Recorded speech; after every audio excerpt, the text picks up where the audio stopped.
రైతు తనకి ఎన్ని నష్టాలు వచ్చినా వ్యవసాయం చేయడాన్ని మాత్రం మానడు. దేశానికి అన్నం పెట్టేందుకు తన చెమటను ధారపోస్తాడు. అలాంటి అన్నదాతలకు పెరుగుతున్న పెట్టుబడి ఖర్చులు, ఎరువులు ధరలు మరింత గుదిబండగా మారుతున్నాయి. అలాంటి రైతన్నలకు పెట్టుబడి సాయం అందించే ఉద్దేశంతో ఆంధ్రప్రదేశ్ ప్రభుత్వం తీసుకొచ్చిన పథకం అన్నదాత సుఖీభవ. గత ప్రభుత్వం వైఎస్ఆర్సీపీ హయాంలో వైఎస్ఆర్ రైతు భరోసా పేరుతో ఈ పథకాన్ని అమలు చేశారు. రైతులకు పెట్టుబడి సాయం కింద ఏటా 13,500 వారి ఖాతాలో జమ చేశారు. 2024 ఆంధ్రప్రదేశ్ అసెంబ్లీ ఎన్నికల సమయంలో టీడీపీ, బీజేపీ, జనసేన కూటమి ఈ మొత్తాన్ని పెంచి రైతులకు ఏటా 20,000 రూపాయలు చొప్పున ఆర్థిక సాయం అందిస్తామని ప్రకటించింది.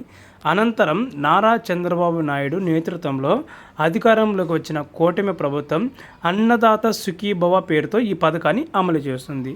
ఈ అన్నదాత సుఖీభవ పథకం అంటే ఏంటో ఇప్పుడు తెలుసుకుందాం. అన్నదాత సుఖీభవ పథకం అనేది ఆంధ్రప్రదేశ్లోని రైతులకు ఆర్థిక సాయం అందించేందుకు రాష్ట్ర ప్రభుత్వం ప్రవేశపెట్టిన పథకం. కేంద్ర ప్రభుత్వం అమలు చేస్తున్న పీఎం కిసాన్ పథకానికి అనుబంధంగా దీన్ని రూపొందించారు. రైతులకు కేంద్ర ప్రభుత్వం అందించే 6,000 అదనంగా రాష్ట్ర ప్రభుత్వం 14,000 కలిపి మొత్తంగా 20,000ను నేరుగా రైతుల ఖాతాలో జమ చేస్తారు. 3 దశల్లో ఈ మొత్తాన్ని అందజేస్తారు. అన్నదాత సుఖీభవ పథకానికి ఎవరు అర్హులో ఇప్పుడు తెలుసుకుందాం. ఆంధ్రప్రదేశ్ రాష్ట్రానికి చెందిన రైతులు మాత్రమే అర్హులు. చిన్న సన్నకారు రైతులు అంటే 5 ఎకరాల లోపు భూమి కలిగిన వారు మాత్రమే అర్హులు. వయసు 18 సంవత్సరాల నుండి ఉండాలి. భూమికి సంబంధించిన పక్కా పత్రాలు, పట్టా లేదా పాస్బుక్ తప్పనిసరిగా ఉండాలి. రైతు పేరు ఆధార్తో అనుసంధానమై ఉండాలి. రైతు పండించే పంటల వివరాలను నమోదు చేయాలి. భూమిని లీజుకు తీసుకున్న కౌలు రైతులు కూడా ఈ పథకానికి అర్హులు. అయితే తప్పనిసరిగా కౌలు రైతు ధృవీకరణ పత్రం ఉండాలి. సాధారణంగా పీఎం కిసాన్ పథకానికి అర్హులైన రైతులందరూ అన్నదాత సుఖీభవ పథకానికి కూడా అర్హులవుతారు. సో కౌలు రైతులకు కూడా అన్నదాత సుఖీభవ వస్తుందా రాదా ఇప్పుడు తెలుసుకుందాం. సొంత భూమి కలిగిన వారికే కాకుండా కౌలుకు తీసుకొని సాగు చేస్తున్న కౌలుదారులందరికీ కూడా అన్నదాత సుఖీభవ పథకం వర్తించేలా ఆంధ్రప్రదేశ్ ప్రభుత్వం మార్గదర్శకాలు విడుదల చేసింది.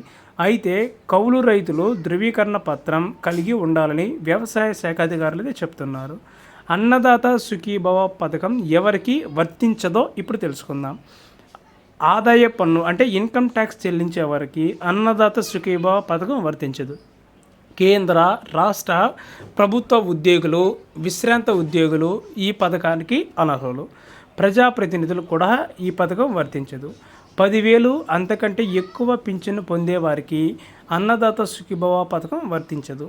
అన్నదాత సుఖీభవ పథకాన్ని కుటుంబాన్ని యూనిట్గా తీసుకొని అమలు చేయనున్నారు. అంటే ఒక కుటుంబంలో 2 నుంచి 4 పేరిట భూమి ఉంటే వారిలో ఒక్కరికే లబ్ధి చేకూరుతుంది.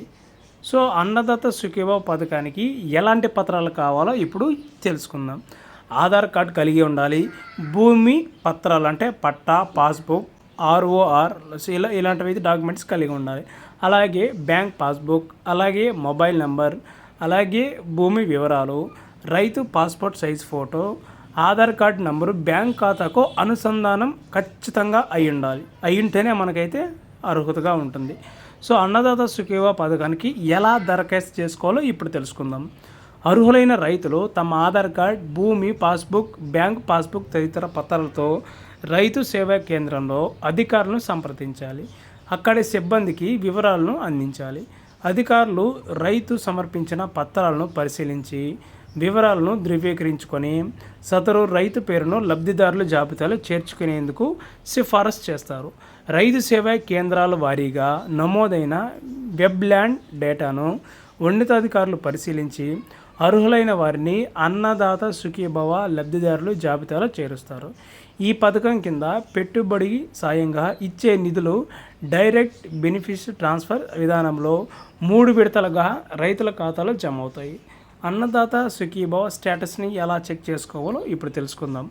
అన్నదాత సుఖీభవ దరఖాస్తు స్టేటస్ ఇతర వివరాలను అధికారిక వెబ్సైట్ అయితే ఓపెన్ చేయాలి. ఆ వెబ్సైట్ లింక్ అయితే నేను డిస్క్రిప్షన్లో ఇవ్వడం జరుగుతుంది. సో దీనికైతే అప్లై చేసుకున్న తర్వాత హోమ్ పేజీని నవ్ యువర్ స్టేటస్ అప్లికేషన్ చేసి మీ ఆధార్ కార్డు నెంబర్ లేదా మొబైల్ నెంబర్ను ఎంటర్ చేస్తే మీ స్క్రీన్పై చూపిస్తుంది. ఆ తర్వాత సెర్చ్ ఆప్షన్ క్లిక్ చేస్తే రైతు ఖాతాకు సంబంధించి స్టేటస్ అయితే చూపిస్తుంది. అన్నదాత సుఖీభవ పథకం ఎలా ఎంపిక చేస్తారో ఇప్పుడు తెలుసుకుందాం. అర్హులైన రైతులు తమ వివరాలను రైతు సేవా కేంద్రాల్లో రిజిస్టర్ చేసుకోవాల్సి ఉంటుంది. రైతుల నుంచి సేకరించిన వివరాలను రైతు సేవా కేంద్రాల్లో నమోదు చేస్తారు. రైతు సేవా కేంద్రాల వారీగా రికార్డ్ అయ్యే వెబ్లాండ్ డేటాను గ్రామ వ్యవసాయ సహాయకులు పాటు మండల వ్యవసాయ అధికారులు పరిశీలిస్తారు. ఇందుకోసం వీరికి ప్రత్యేకంగా లాగిన్ ఆప్షన్ ఇచ్చారు. వెబ్లాండ్లో సర్వే నెంబర్లు, రైతు పేరు, భూమి విస్తరణ, ఇతర వివరాలను పరిశీలిస్తారు. అనంతరం వ్యవసాయ అధికారి ఆ వివరాలను ఫార్వర్డ్ చేస్తారు.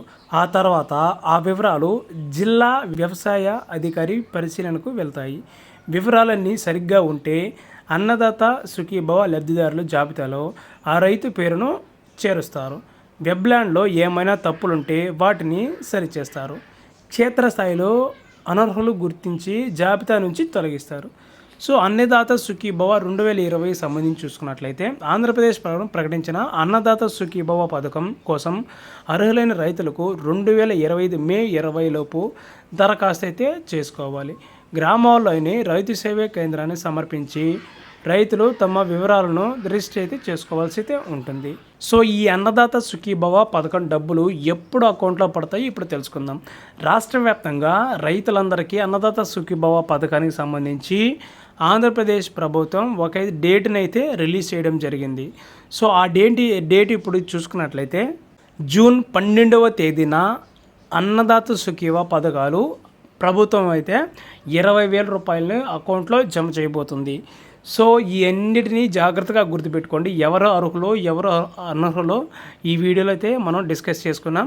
సో వీడియో క్లారిటీగా చూసి మీకేమన్నా అబ్జెక్షన్స్ ఉంటే నాకైతే కామెంట్ రూపంలో తెలియజేయండి. వాటికైతే రిప్లై ఇవ్వడం జరుగుతుంది. సో అన్నదాత సుఖీభవ పథకానికి జూన్ 12వ తారీఖునైతే ఆంధ్రప్రదేశ్ ప్రభుత్వం అకౌంట్లో డబ్బుల్ని అయితే జమ చేయబోతుంది. గవర్నమెంట్ నుంచి వచ్చే ఏ చిన్న అప్డేట్ అయినా మిస్ అవ్వకుండా ఉండాలంటే ఛానల్ని ఖచ్చితంగా సబ్స్క్రైబ్ చేయండి. Thank you for watching.